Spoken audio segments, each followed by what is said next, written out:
పరబ్రహ్మస్వరూపుడైన శ్రీమన్నారాయణమూర్తి రామ లక్ష్మణ భర్త స్థితిగా జన్మించాడయ్యా.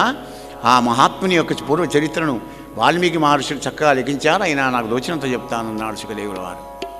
మహారాజా, రావణాది రాక్షసులు విర్రవీగిపోతే చిన్నబోయి దేవతలంతా వచ్చి విన్నవించుకున్నారు. బహుళార్థ సాధన ఉంటుంది రాముడు అవతరించడానికి. రాముడే కాదు, దైవం ఎప్పుడు కూడా మానవలోకంలో అవతరించాలంటే అనేక కోణాల్లోంచి చూస్తాడనమాట. ఏదో చిన్న అపత్రాంగాన్ని ప్రత్యక్షంగా పుట్టడు. రఘుమహారాజు ఒక్కోసారి కోరుకున్నాడు, విష్ణుమూర్తి ప్రసన్నమైతే, నాయనా రఘు ఏం కావాలో కోరుకుంటే నాకు నీ కృపతో అన్నీ ఉన్నాయి, కానీ మా వంశంలో సూర్యవంశంలో నువ్వు జన్మించాలే పరమాత్మ అని అడిగాడు. పుడతాను పొమ్మన్నాడు. దశరథ మహారాజు గతజన్మంలో బ్రాహ్మడయి కార్తీక స్నాన ఫలాన్ని ఒక ప్రేతకు సమర్పించడంతో విష్ణుమూర్తి ప్రసన్నుడై, నాయనా బ్రాహ్మణోత్తమ ఏం కావాలో కోరుకుంటే స్వామి నాకు నువ్వు కొడుకు పుట్టాలి అన్నాడు. వచ్చే త్రేతాయుగం లోపల నువ్వు రాజువై పుడతావు, అప్పుడు నేను నీ కొడుకు పుడతాను పొమ్మన్నాడు. బహుళార్థ సాధనంతో అమరేంద్రాశకు పూర్ణచంద్రుడు దితుండైనట్లో, అమరేంద్రాశకు పూర్ణచంద్రుడు దితుండైనట్లు నారాయణం శంభున బుట్టే మదంధరావణ శిరస్సంఘాత సంఛేదన క్రమణోద్ధాముడు రాముడు. ఆ ఘరితకున్ కౌశల్యకున్ సన్నుతాసమనైర్మల్యకున్ ధను సంసార సాబల్యకున్. దశరథ మహారాజుకు 3 భార్యలు. ఆయనకేం కర్మ, మనందరికీ ఉన్నారు 3 భార్యలు. సవతర పోరాటం వాళ్ళక కింది మీద అవుతున్నాం మనం వాడితోనే. సత్వగుణం, రజోగుణం, తమోగుణం. రజోగుణం రాగానే కోరికలు, తమోగుణం రాగానే నిద్ర, ఆలస్యం, అజ్ఞానం. సత్వగుణంతో జ్ఞానవంతులం అవుతాం. ఈ 3 భార్యలు ఉండేట్టే దశరథుడు అంటే 10 ఇంద్రియాలు కలిగిన మనమంతా దశరథుడమే, మనదంతా దేహరామాయణమే. అప్పుడు ఆ దేవతల కోరిక మేరకు రావణాది రాక్షస సంహారం చేయడానికి కొరకై రాముడు అవతరించగానే 3 కోటి దేవతలంతా కూడా పూలవాన కురిపించారు రామచంద్రుడి పైన. రామా శ్రీహరి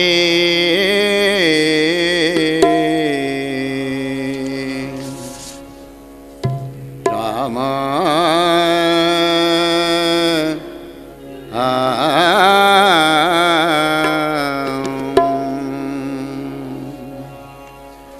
ధర్మస్వరూపా శ్రీరామా, ధర్మస్వరూపా శ్రీరామా, దైవలరామా రఘురామా, ధర్మస్వరూపా శ్రీరామా.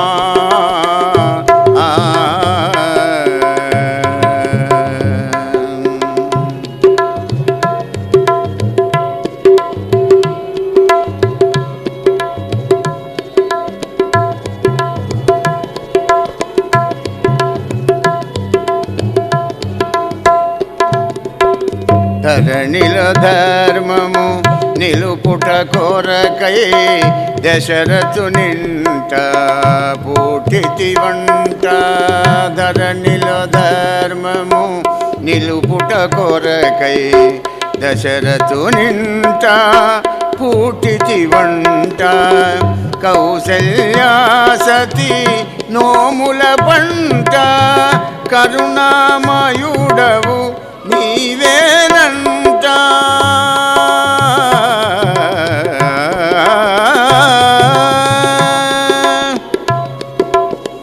కౌసల్యా సతి నోముల పంట కరుణామయుడవు నీవేనంట.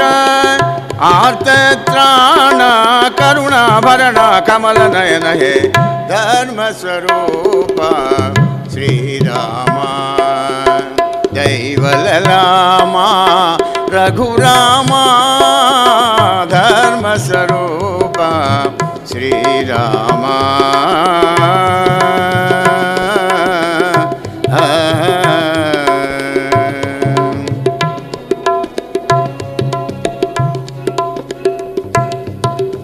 ముఖమున చిరునవ్వు మూపున విల్లు, ముఖమున చిరునవ్వు మూపున విల్లు కోమల శ్యామల కోదండ రామ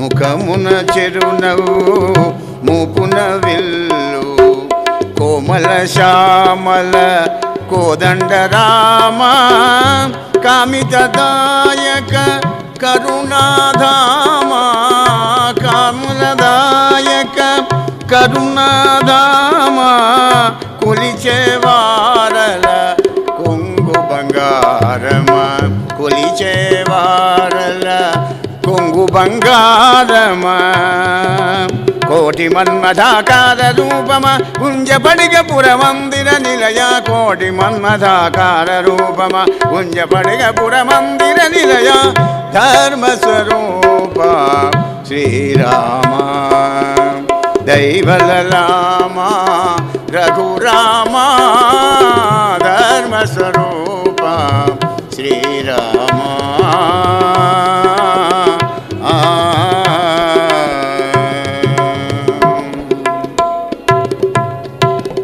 రాజా రామచంద్ర భగవానికి 60 సంవత్సరాల తర్వాత సంతానం కలిగిందని ఎరికంతు వేశాడు దశరథ మహారాజు.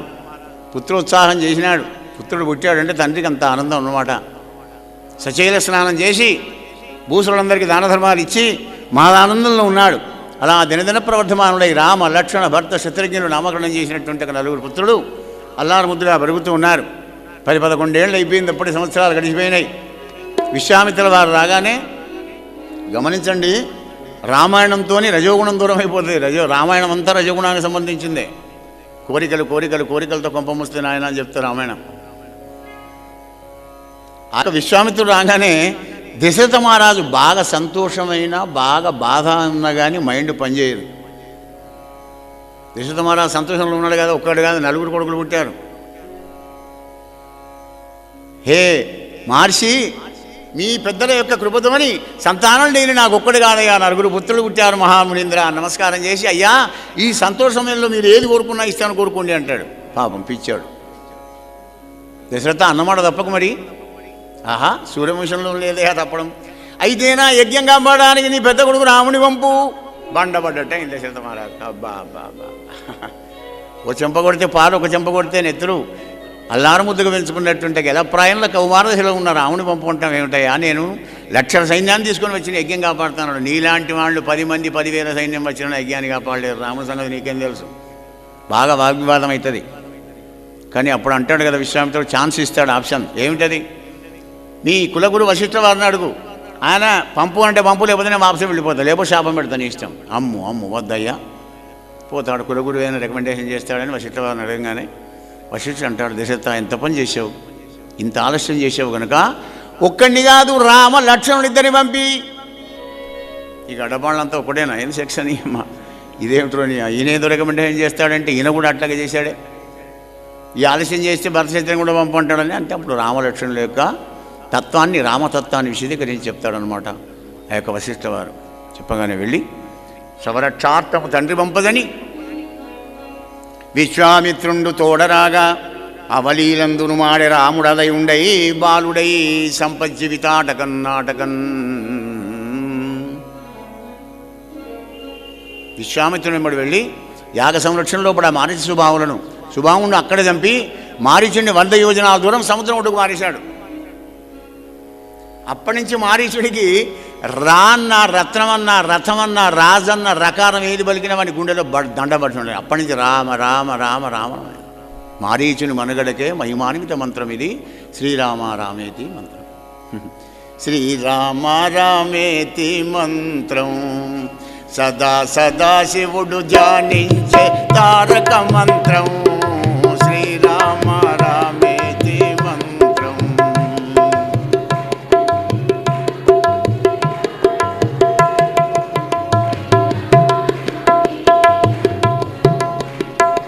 పవనసుతుడు ప్రార్థించే పావన మంత్రం ఇదే. సీతమ్మ ఎదలోని చిద్గన మంత్రం ఇదే. ఘనులకైన మునులకైనా ఘనులకైన మునులకైన జ్ఞానమొసగు మంత్రమిదే శ్రీరామ శ్రీరామ రామేతి మంత్రం సదా సదా శివుడు ధ్యానించే తారక మంత్రం.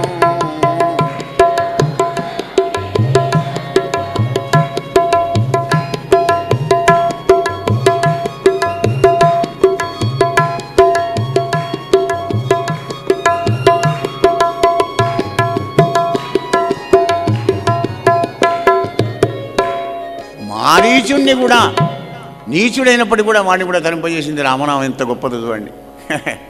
కబంధుణ్ణి ఎవరైతే ఆయనకండి రాముడికి వాడు వీడం లేదు. ఎవడు ఒక్కసారి రామా నేను నీ వాణ్ణి అంటే చాలనట వాడిని ఎప్పుడు కూడా మర్చిపోనయ్యా అంటాడు. అర్థత్రాణ పరాయణ బిరుదు 24 అవతారాల్లో ఒక్క రామచంద్రుడికి ఉంది. రాజా రామచంద్ర భగవానికి మారీచ స్వభావం దునిమి తాటకను వధించి మరి అలా బయలుదేరి వెళ్ళి కామాశ్రమం లోపల అహల్యాదేవికి శాపవిముక్తి గావించి మిథిలానగరంలో జనక మహారాజు యజ్ఞం చేస్తున్నాడు. రామ పద అనంటే విశ్వామిత్రుల వారి వెంబడి కూడా మిథిలానగరానికి వెళ్ళాడు. అక్కడికి వెళ్ళి జనక మహారాజుతో చెప్పాడు రామలక్ష్మణుల యొక్క అవతార తత్వాన్ని. చెప్పగానే వెంటనే ఒక 300 మంది లాక్కొని వచ్చినటువంటి ఒక ధనస్సు శివధనస్సును తీసుకువచ్చి పెట్టారు. అక్కడ ఎంతోమంది రాజులు వచ్చారు. చూసి పారిపోయినాడు, వాడు లేపి పారిపోయినాడు, వాడు మీద వేసుకొని పడ్డాడు. రావణాసురుడు 20 చేతులు పెట్టి లేపి కింద పడ్డాడు, వెలుగులో కొట్టుకున్నాడు. అయ్యో అయ్యో ఈ 10 తలకాయల జీవుడిని కాపాడేవాడేవాడు లేడా? ఇదంతా ఆనందరామాయణంలో ఉంటుంది, ఇందులో లేదు. కానీ చెప్తున్నా మీకు రామకథ అంటే అంత ప్రీతి. 3 మాటల్లో చెప్పచ్చు, కట్టే కొట్టి తెచ్చేయండి కానీ వద్దు. జయ శ్రీరామ్. ఆ విధంగా 300 మంది లాక్కొని వచ్చినటువంటి శివధనస్సును బాలకరీంద్రములీల చిన్న గున్నేనుగు చెరుకు కూడా ఎలా తెలుస్తుందో వెళ్ళి ఎనుమ చేస్తాను ఆ పడకను విడిచిపారేసినాడు రామచంద్రుడు. భూతలనాథుడు రాముడు పెళ్ళియాడే ప్రీచుండై పృథుగుణమణి సంఘాతం భాగ్యోపేరం సీతం ముఖకాంతి విజిత శితగద్యోతన్. మెరుపు తీగ కంటే అందంగా ఉన్నటువంటి ఒక అందాల రాసి ఆ సీతమ్మను వివాహం చేసుకున్నాడయ్యా. లక్ష్మణస్వామి ఊర్మిడను మాండవీ సుతకేతిని భరతశత్రుఘ్నుడు కూడా పిలిపించి వాళ్ళు కూడా 4 కొడుకులకు పెళ్లి చేసుకుని హాయిగా అయోధ్యానగరం చేరుకున్నాడు. మార్గ మధ్యంలో భార్గవరాముని యొక్క గర్వభంగం చేసినాడు. అయోధ్యానగరానికి వచ్చి కొన్నాళ్ళు ఆనందంగా ఉన్నారో లేదో అప్పుడు దశరథ మహారాజుకు కోరిక కలిగింది. తన వెంట్రుకల్లో 2 తెల్ల వెంట్రుకలు రాగానే నాకు వార్ధక్యం వచ్చింది, నా కొడుకు పట్టం కడతానని ప్రజలందరిని అడిగితే ఆహా రాముని కట్టండి అన్నారు వాళ్ళంతా. రామ పట్టాభిషేకం ముహూర్తం పెట్టు గురుదేవా అంటే వశిష్ఠ వారు పుష్యమి నక్షత్రం నాడు ముహూర్తం పెట్టారు. రామా రేపే నీకు పట్టాభిషేకం అన్నాడు వశిష్ఠ వారు. ఎందుకైనా మంచిది ఉపవాసం ఉండమంటే ఉపవాస దీక్షలో ఉపడం ఉన్నాడు రామచంద్రుడు. ఈ విషయం గూని మందరకు తెలిసింది. కైక యొక్క తల్లిగారింట్లోంచి పంపించాడు ఆయన పాపం కేకయ్య రాజు. ఆ గూని మందర విన్నది, పోయి మందరకు బోధ చేసింది, కైకకు బోధ చేసింది. దాసిదాని నువ్వు దాసిదానివి ఎందుకు, కౌశల్య పట్టపురాణి, దాని కింద నువ్వు దాసివి, నీ కింద నేను దాసిని, నీ బతుకు పాడగాను అని దాన్ని మైండ్ వాషవుడు చేసి కైక వరాలు కోరుకునేట్టుగా చేసింది. తద్వారా పాపం రామచంద్రుడు సుమంత్రుడు రథం తీసుకుంటే బయలుదేరి వెళ్ళి గంగానది దగ్గర వచ్చేవాడు. గుహుడు వచ్చాడు ఎదురుగా, స్వామి ఆవు బాంచర్ని దండం పెడతారు రామచంద్ర, ఒక్కసారి శుభ్రంగా నీ పాదాలు కడుగుతానయ్యా, ఎందుకంటే నావ మీద కారు పెడితే బండే భామ ఇందట, మరి ఈ భావం ఏమవుతుందో నా పడవ ఏమవుతుందో, ఈ దండం పెడితే ఒకసారి కాళ్ళు కడిగి పడవెక్కించుకొని మొదటికి సీతమ్మనెక్కించి ఆ తర్వాత రాముడికి ఆ తర్వాత లక్ష్మణస్వామికి పడవలో కూర్చున్నారు. అప్పుడు గుహుడు నారాయణమూర్తి ఒక దర్శన భాగ్యం దొరికింది కదా ఆ గురునికి. ఆ గుహుడు అంటున్నాడు, రామా రామా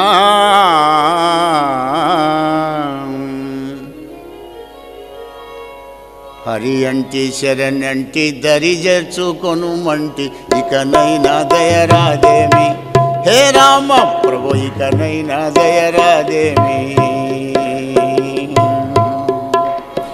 హరి అంటి శరణంటి దరి జర్చుకొనుమంటి, ఇకనైనా దయరాదేమి హే రామ ప్రభు, ఇకనైనా దయరాదేమి. నీదు స్మరణం పాపహరణం, నీదు చరణం మాకు శరణం. నీదు స్మరణం పాపహరణం, నీదు చరణం మాకు శరణం. నీ దివ్య చరితం ఆనందభరితం, నీ దివ్య చరితం ఆనందభరితం, అదే మాకు కావాలి అందించు నిరతం. సారహీనం ఈ సంసారం నీదే భారం మేఘశ్యామం. సారహీనం ఈ సంసారం నీదే భారం మేఘశ్యామం.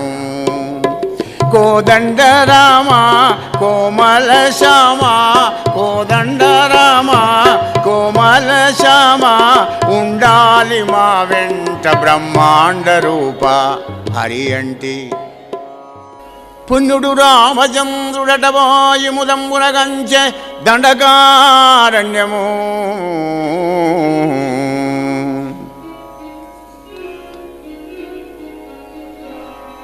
తాపసోత్తమ శరణ్యము ఉద్దత బర్హి బర్హలావణ్యము. గౌతమీ విమలవఃకణ పర్యటన ప్రభూత సద్గుణ్యము. ఉల్లసత్తరుని కుంజవరేణ్యము అగ్రగణ్యము. పుణ్యుడు రామచంద్రుడట వాయుములంబునగాంచె. గౌతమీ నది ప్రవహిస్తుంటుంది. అల్లారుకు ముదుగ సుఖపికాలు నెముళ్ళు నాట్యం చేస్తూ ఉంటాయి. ఆహ్లాదకరమైనటువంటి ఒక వాతావరణం లోపల లక్ష్మణస్వామి పర్ణశాల నిర్మాణం చేసినాడు. పర్ణశాలలో అయోధ్యలో ఉన్నట్టుగా ఉన్న రామ లక్ష్మణ సీతల దగ్గరికి ఒక్కనాడు రావణాసురుని యొక్క చెల్లెలు చుప్పనాది వచ్చిందయ్యా రాజా.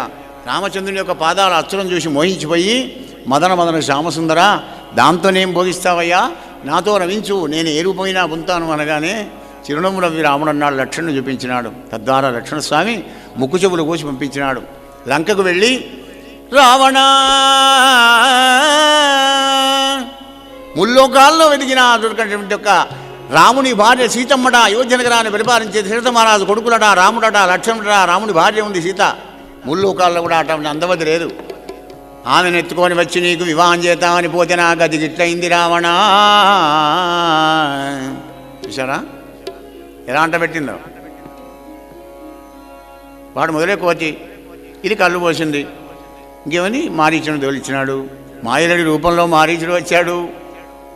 మరి రాముడిని పంపింది సీతమ్మ. ఇక్కడ మళ్ళీ కోరిక సీతమ్మది. రామచంద్రుడి కంటే అందమైంది గొప్పది ఏముంటుందండి? కోటి మనమదాకారుడు, పూసా మోహన రూపుడు కదా. అటువంటి రాముని మర్చి నాకు ఆ అందమైన బంగారు లేడి కావాలి, నీ దిక్కుమాల బంగారు లేడి, అదే మాయ.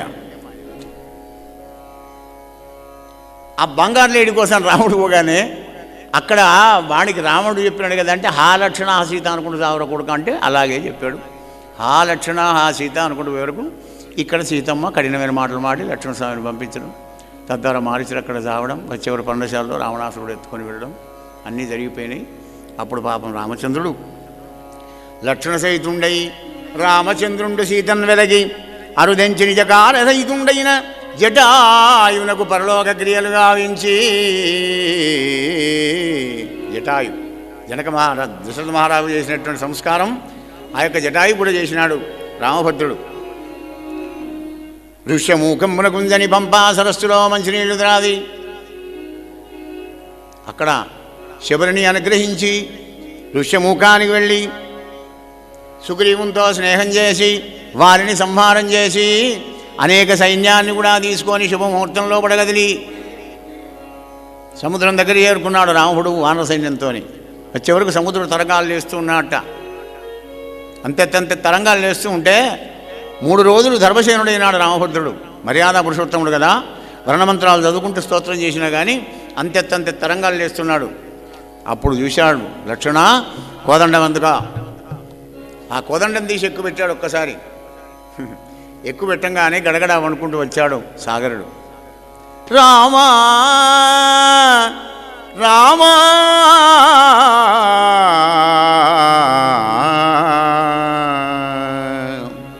ఓక కుచ్చకులేశ ఓ గుణనిధి ఓ దీనమందారా నీ కోపంబుననుకు నేనెంతవాడ జడదిన్నేను నీవేమో భూరాజువే లోకాధీశుడవాదినాయకుడవు ఈ లోకంబులెల్లప్పుడు నీ కుక్షిన్ ప్రభవింపుచుండు అడగున్ నిక్కంబు రామభద్రా. కాకుత్సకులేశ రామభద్ర పూసామోహన రూపాన్ని చూసి ఆజానుబాహుడ వరవిందనేత్రుడైన నీ దివ్య రూపాన్ని చూసి ఆనందపరవశంతో తరంగాలు లేశానే కానీ నీ మీద కోపం కాదు రామభద్ర. నీ వానరులలో నరుడనే వాడున్నాడు, వాని చేత సేతువు బంధించు. వాడు ఏది నీళ్ళలో వేసినా తేలి ఉంటుంది ప్రభువు అనగానే నరుని విడిపించి వాడు ముట్టుకోగానే నీళ్ళలో వారేస్తే 5 రోజుల లోపల 100 యోజనాల సేతు నిర్మాణం చేసినారు. లంకానగరం చుట్టూ ఆన సైన్యం వేడబెట్టించింది, రగ్గలు పెట్టించి మరి సైన్యం అంత సమాయత్తం చేసుకున్నాడు. రావణ బ్రహ్మ పంపించినటువంటి కుంభని కుంభతుమ్రాక్ష విరూపాక్ష సురంతక నరంతక దుర్ముఖ ప్రహస్తమాకాయ ప్రముఖులైన వాళ్ళందరినీ చంపినారు. వాన సైన్యంలో ఉన్న సుగ్రీవుడు, మరి అంగదుడు, ఆంజనేయులు. కుంభకర్ణుని చంపినాడు రామభద్రుడు, ఇంద్రజిత్తుని చంపినాడు లక్ష్మణస్వామి. తన వాళ్ళందరూ పోయిన తర్వాత రథం వేసుకొని వచ్చాడు రావణ బ్రహ్మ. రామా, యక్ష గంధర్వ కిన్నర కింపురుషులు దేవతలే నన్ను ఏం చేయలేరు, సామాన్య మానవుడు నువ్వేం చేస్తావని విరవేగుతున్నాడు. ఒకళ్ళనొకళ్ళు రెచ్చగొట్టుకున్నారు. అప్పుడు రాముడు అన్నాడు, రావణ ఏమంటున్నావు? చెప్పలత్తంబునటాగి హేమ మృగం సంప్రీతి భుత్యంసుడో కపట బ్రాహ్మణమూర్తివై అబలనాకంతార మద్యంబునం దబలాపించుటయో కాదు మదీయ దివ్యామోఘ బాణాగ్ని సంతపనం వేగది వర్చువాడవు దురంతం దెంతయుం రావణ.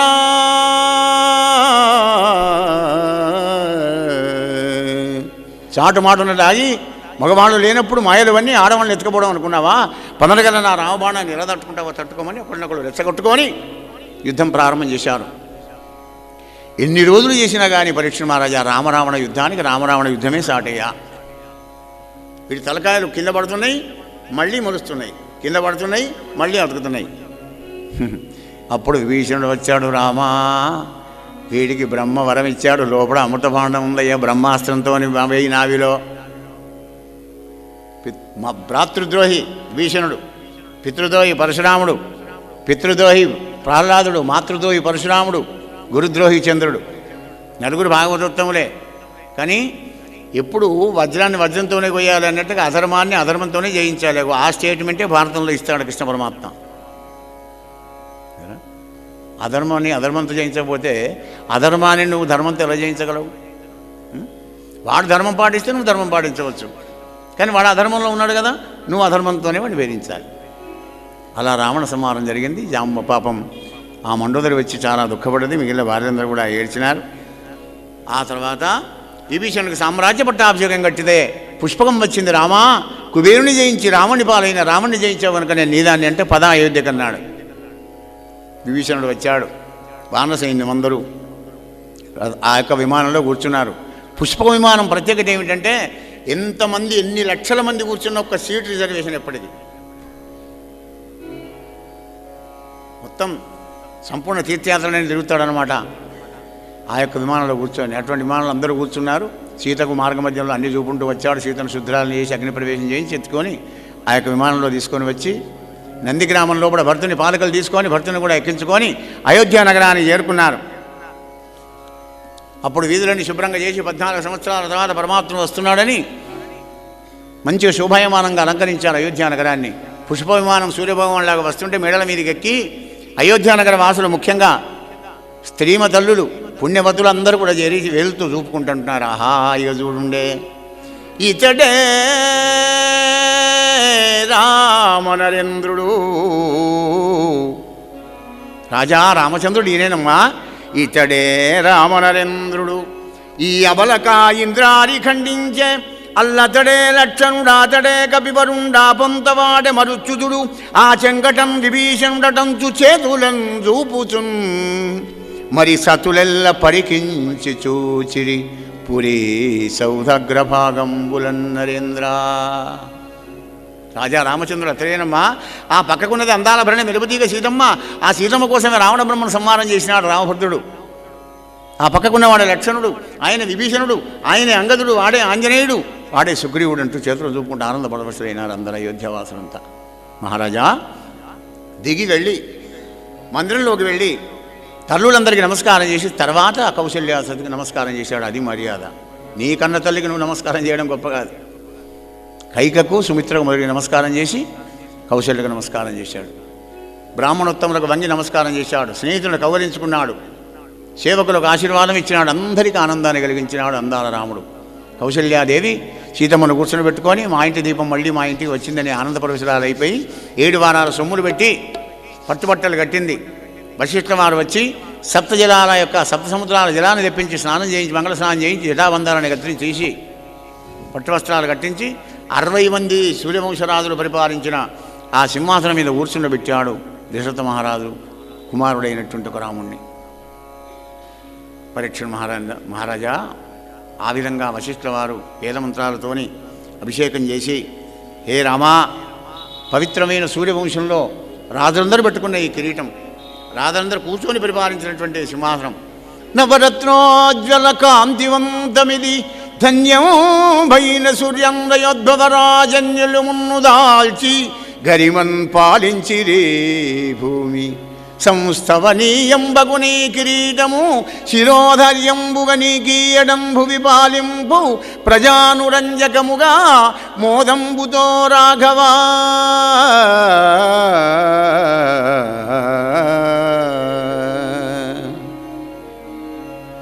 రామరాజ్యం లక్ష్మణస్వామి చిత్రం పట్టుకున్నాడు. భర్తలు శత్రుఘ్నుడు వింజాములు విసురుతున్నారు.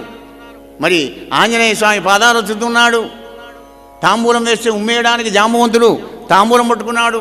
ఇప్పుడు సుగ్రీవుడు పక్క ఉన్నాడు. ఏ సలహా చెబితే ఆ పని చేయడానికి వంటగా. వామే భూమి సుత, పక్కకు సీతమ్మ. పూజ్యమైన రాజ్యాన్ని పరిపాలిస్తున్నాడు రామచంద్రుడు. రామచంద్రుని రాజ్యం లోపల 4 గూఢాచారులు రాత్రి వెళ్ళి ప్రాతకాలం బ్రాహ్మీ ముహూర్తంలో వచ్చి రాముడికి ప్రజలు ఏమనుకుంటారో రాజ్యాన్ని గురించి చెప్పాలి. ఒక్కనాడు భద్రుడనేవాడు వచ్చి ఏడుస్తున్నాడు. ఎందుకు ఏడుస్తున్నావు భద్ర అంటే, రామా తాగుబోతు అని మాట కూడా చెప్పడమేనా అంటే చెప్పాలి. వాడేమన్నాడు చెప్పు, భయం ఏముంది. రామా ఏం లేదు, భార్యను విడిచిపెడితే వాడి మామ వచ్చి, ఏమిరా నా బిడ్డ తప్పు చేయిందే నువ్వు అది చేస్తున్నావు, మేము రాముడి దగ్గరికి పోయి మేము పంచాయతీ చెప్పని అడుగుతాం అనగానే, చెప్పుకుండా నాకేం భయమా, ఆయన పరిపాలించే రాజు కనుక 12 సంవత్సరాలు అక్కడ 12 నెలలు లంకలో ఉన్నటువంటి సీతమ్మను ఏరుకుంటాడు కానీ నేను ఆ పిచ్చి రాముని కాదు అంటాడు. ఈ వార్త చెప్పగానే వాడికేం తెలుసు సీతమ్మ సంగతి అనుకొని లక్ష్మణస్వామితోని గర్భిణి అయినటువంటి సీతమ్మను వాల్మీకి పర్ణశాలలో పెట్టమని పెంచినాడు. లక్ష్మణస్వామి వెళ్ళి వాల్మీకి పర్ణశాలలో పెట్టగానే గర్భవతిగా ఉన్నది కదా, కొన్నాళ్ళకే 2 పిల్లలు మగపిల్లలం అన్నది. కుశలవులు అని నామకరణం చేసినాడు. మరి ఆ తర్వాత 5 సంవత్సరాలకు ఉపనయనం చేసి వాళ్ళకు చక్కగా రామకథ గానం చేసేటువంటి ఒక ప్రయోజకులు ఏం చేసినాడు వాల్మీకి మహర్షి. 11 ఏళ్ల పిల్లవాళ్ళు అయినారు అందరూ ఆ కుశలవులు ఇద్దరు. ఒక్కనాడు రాముడు చేసే యజ్ఞానికి వాల్మీకి మహర్షి వీళ్ళని తీసుకొని వెళ్ళాడు. పగలేమో యజ్ఞం, రాత్రి సాంస్కృతిక కార్యక్రమం, రామాయణ గానం, నృత్యం, గానం, కుశలవుల ప్రోగ్రాం నడుస్తుంది. రాముడు, కౌశల్య, సుమిత్ర, కైక, అయోధ్యవాసులు అందరూ కూర్చొని ఉన్నారు. అందరూ ఏడుస్తున్నారయ్యా పరీక్ష మహారాజా. రామాయణం వింటే కరుణారసం కదా, దుఃఖం రానివాడు ఉండడు. ఎలా ఉంది మరి వాతావరణం? రామాయణం గానం చేస్తున్నారు కుశలవులు. వట్టి మాకులు పల్లవింపన వారి అయి మధుదారతాన్,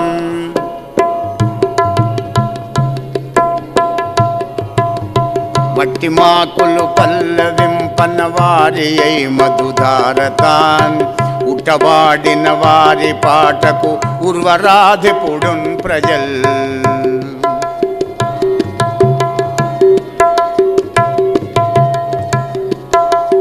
బిట్టు సంతత మందిరయ్యడ ప్రీతి కన్నుల బాష్పముల్, బిట్టు సంతస మందిరయ్యడ ప్రీతి కన్నుల బాష్పముల్, దొట్ట నౌదలలు చివారల, దొట్ట తౌదలలు చివారల, తోడి మాకువ ఉట్టగా, తోడి మాకువ ఉట్టగా, వట్టి మాకులు పల్లవింపన వారి మధుదారదా.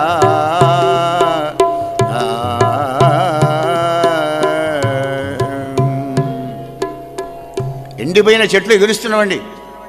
ప్రతి వాళ్ళు తలకాయలు ఊపుకుంటూ ఆనంద బాష్పాలు గార్చుకుంటూ రామకథను విన్నారు.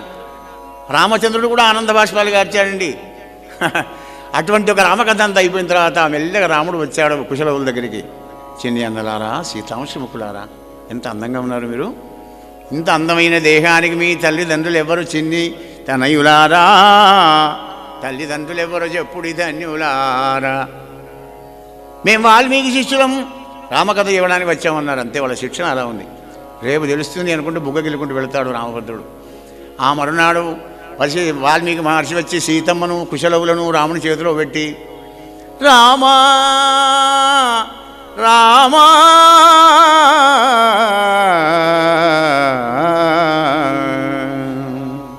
సీతశుద్ధురాలు చిత్తవకర్మంబులందు సత్యమూర్తి అమల చరిత పుణ్యసాధ్వి విడువబోలదగదు సాధ్విని చేకొను రవికులాబ్ది చంద్ర రామచంద్ర సీతశుద్ధురాలు చిత్తవకర్మంబుల అమల చరిత.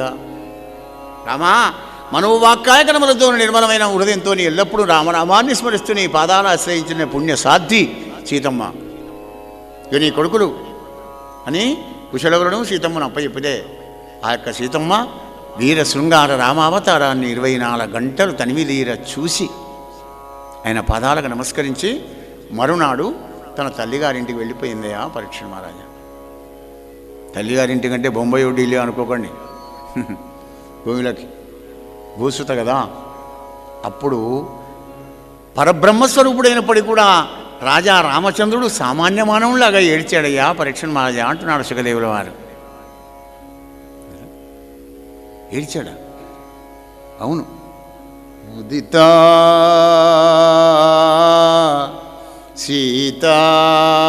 సీతాయటికి మరచితీవు మనలో మోహంబు జింతింపవే నీ వదనంభోజము చూపవే జానకి నీ మృదువు వాక్యంబు వినిపింపవే తుదిశేయం దగదంచు ఈశ్వరుడై దుఃఖించే భూపాలుడు ఆపదగాదే ప్రియురాలింబాసిన ఎడా భావింపయ వారికి ముదితా సీత. అలా దుఃఖించాడు. 11,000 సంవత్సరాలు రాజ్యాన్ని పరిపాలించి సీతమ్మ పోయి భూరిగరం వెళ్ళిన తర్వాత కూడా కుశలోలకు పట్టం కట్టి 2,000 సంవత్సరాలు బ్రహ్మచర్యంగా ఉండి అనేక యజ్ఞాలు క్రతువులు చేసి అంటే మొత్తం 13,000 సంవత్సరాలు భూమి మీద ఉన్నాడు రామభద్రుడు. అందుకే రామనామం ప్రాచుర్యం పొందినంత మిగిలిన అవతారాలు ఏవి కూడా కాలేదండి. మనకు ద్వాపర యుగం కనుక కృష్ణ పరమాత్ముడు 2 గానాలు చేశాడు కనుక అందులో మన పుణ్యాన ఒక గానం దక్కింది మనకు, గీతాగానం. 125 సంవత్సరాలు కృష్ణస్వామి జీవించాడు ద్వాపరయుగం కనుక. సత్యయుగం కనుక అప్పుడు హరిశ్చంద్రుని యొక్క కాలం లోపల అప్పుడు 1,00,000 జీవించేవాళ్ళు సత్యయుగంలో, త్రేతాయుగంలో 1000, ద్వాపరయుగంలో 100, కలియుగంలో 10. అది ఆయు ప్రమాణం అన్నమాట. పరీక్ష నరేంద్ర, ఆ కోదండ కోమల శ్యామునికి ఆ రామచంద్రుడికి పుంసా మోహన రూపునికి నిరంతరం నేను నమస్కారం చేస్తానయ్యా అన్నాడు శుకదేవుల వారు. అయ్యా 60 మంది రాజులు రామచంద్రుని తర్వాత పరిపాలించారు. రామచంద్రునికి పూర్వం మొదలు కూడా 60 మంది రాజులు పరిపాలించారు. మధ్యలో మాధవుడైన పరబ్రహ్మ స్వరూపం రామచంద్రుడు. ఆఖరి వాడు సూర్యవంశంలో నిమి చక్రవర్తి అయ్యా నరేంద్ర. ఆ నిమి చక్రవర్తితోని సూర్యవంశం అంతమైపోయింది.